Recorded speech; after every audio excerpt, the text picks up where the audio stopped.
मंत्री विखे पाटील यांनी उपोषण स्थळी जाऊन मनोज जरांगेंशी चर्चा केली।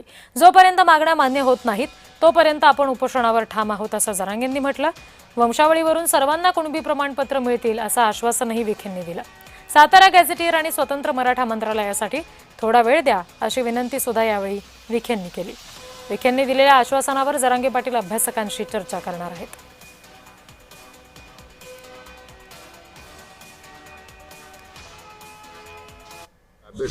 पण बसत ठेवले होते की पुढे स्थगित करा म्हणून तुमचा कधी सवलीत बसा। तो अभ्यासकांची चर्चा झाली, मला बोलवा, मी परत उपलब्ध आहे आपल्यासाठी केव्हाही।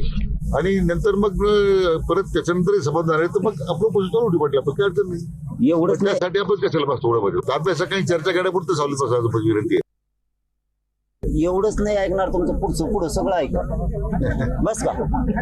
मला गुण लागलं तर तुम्हाला चटके लागतील आणि कल्याण सगळं ऐका।